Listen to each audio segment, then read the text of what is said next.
Hey guys, welcome back to another video, and in today's video we are doing the Shrine of Secrets review for the 10th of July 2021. I'm sorry I missed the Shrine yesterday. I had stuff coming up and I was busy. I did not get a chance to go on Dead by Daylight at all yesterday, and I was going to the cinema anyway in the evening of last night, if that makes sense, so I was just too busy, so I'm sorry about that. But if you follow my Twitter at lbrabbing, then you'll know I just basically keep you up to date with this. But I did put my thoughts out on the Shrine. We had Ruining and Dying, which, you should definitely have got those together. So now everyone's going to be fucking using that combo, and it's going to be a shit show.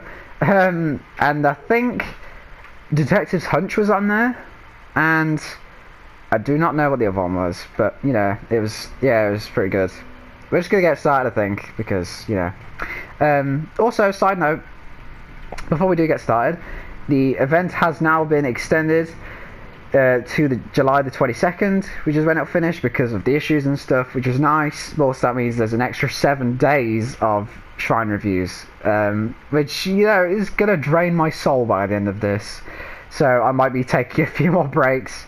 Or just taking breaks from this, because I don't know, again, it just feels a bit numb sometimes, just keep doing it all the time.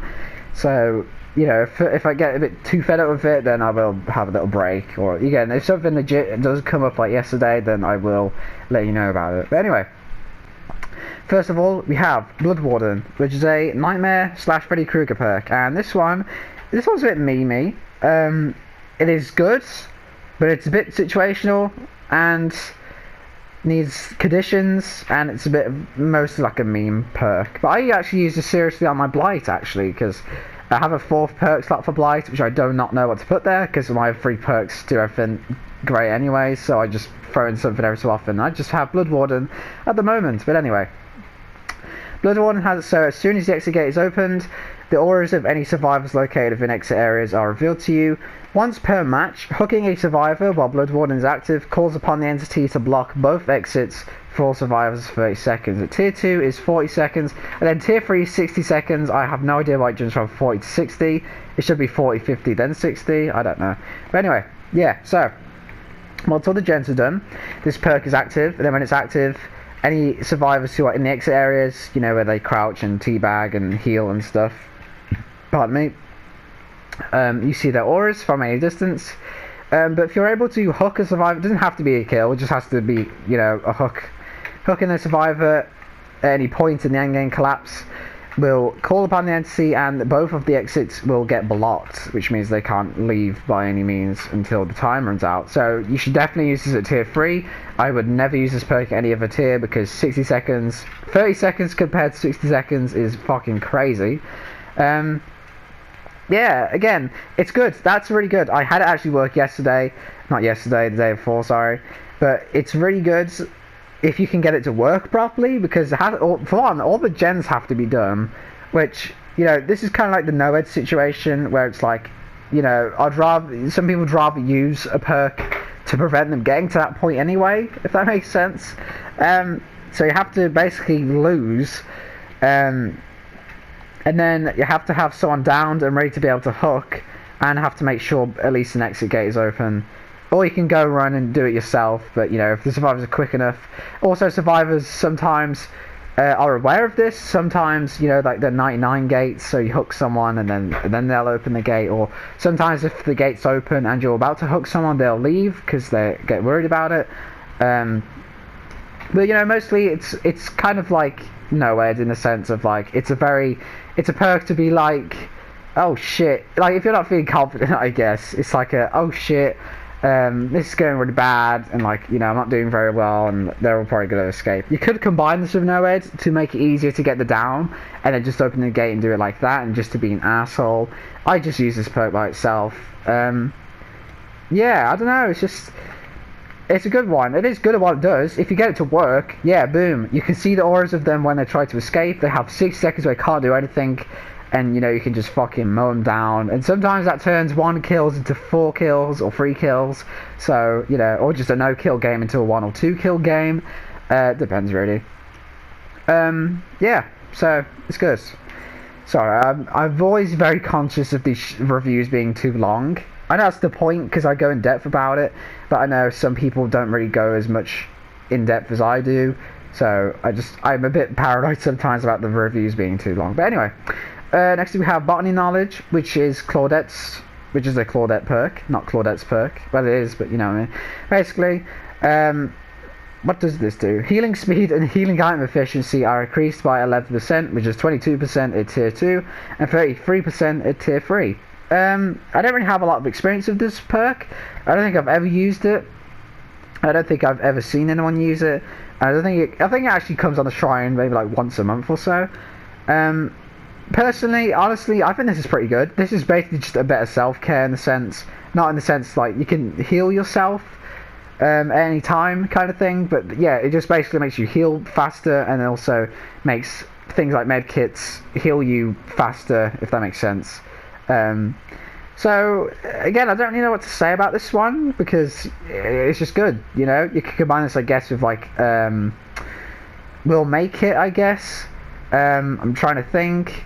What else does healing? I don't know. Yeah, I don't really know. Again, I never see anyone use this perk. I've never used it in my life. And I don't really see people talking about this one, but I imagine it's a good thing getting 30% healing speed and healing item efficiency, you know. So I think there's a lot I can say about it. Next up we have Infectious Fright, which is a plague perk. Plague, as I said, has some of the best teachables, and this is one of them. Basically, every time you down someone, people within your terror radius, or survivors in your terror radius, sorry, while another survivor is put in the dying state, will yell and reveal their location to you for 4 seconds, which is 5 seconds at tier 2 and 6 seconds at tier 3. Again, very simple. This is really good on a lot of killers. I use this on Plague herself. I use this on Doctor. I used to use this on Blight. I use this on Oni. I use this on Hillbilly, I think I did for a while, back when I actually played Billy. But I would say a lot of killers can benefit from this because it's really easy to trigger. It could be dying, like it triggers no matter how the survivor gets put into dying. If it's Demo Shred, Pig's Ambush, it doesn't matter as long as the survivor's downed and you have a terror radius. Yeah, it will show. They'll scream. You'll hear them scream. It will do the little bubble thing. Yeah, again, I would say Plague especially is probably one of the best people to benefit from this, or killers that can snowball. So again, Oni, after you down someone with Blood Fury, you can find someone else and dash over to him. Michael Myers I just fought if he's in his tier 3, especially if you have like an add-on to make that longer. I don't know if there's add-ons to make his terror radius larger when he's in tier 3, I don't know. I guess you could buy this with distressing as well, like Doctor, but you know, it's fine, you know, it's good. This is a really good perk actually, so I use it a lot, so yeah. And finally we have Technician, which is a Feng Min perk, and this one is, again, like if I swear I say this every week now, but Feng has really good teachables for new survivors. So if one, noises caused by your repairs and their hearing distance are reduced by 8 meters. On a failed repair skill check, the following effects trigger. I was about to say happen and trigger at the same time, but yeah. The generator explosion will be prevented, the generator loses progress as normal, and an additional 5% progress is lost. At tier 2, that's 4%, and tier 3 is only 3%. So basically, it's just a way for new survivors to learn how to do skill checks properly. The sounds get reduced, which if the killer is using surveillance gets completely countered. But yeah, it just shows. It's only on repair skill checks, mind you, not healing. But yeah, it's basically just to kind of help them until they know how to do skill checks properly. Skill checks, honestly, is something you'll get very used to, I would say, and then you won't need this perk anymore. But yeah, it's good. So so the explosion gets prevented, so it doesn't tell the killer tell the killer where you are. Jesus Christ. Generator loses progress as usual, and it does lose extra progress because obviously you want to try not to hit skill checks, but it's good to just like practice a bit. Again, after a while I think you won't really need this, and skill checks are pretty I don't know what the word is, not too important I guess to the whole thing of Dead by Daylight. Like when I talk about agitation, where it's like transporting bodies is not really an important part of the trial process, you know, it's just a little thing that happens. I guess it's the same with skill checks, but I'm going to go with which ones I think you should buy. Infectious Fright is you know, again, especially if you're on those killers who can just snowball really easily.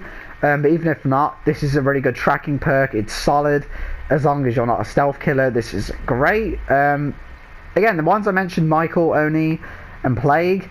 But if any killers, like I guess Leatherface maybe, and again Billy, I guess. Any killers who can snowball very easily like that. But again, just use this on anyone. Because again, I think most killers can just benefit from just finding someone quickly after they down someone. Especially in like a slugging scenario. Even though slugging is kind of looked down upon, you know, it's sometimes what you gotta do. And other than that, I would say Blood Warden if you're interested, I guess. Freddy has Remember Me and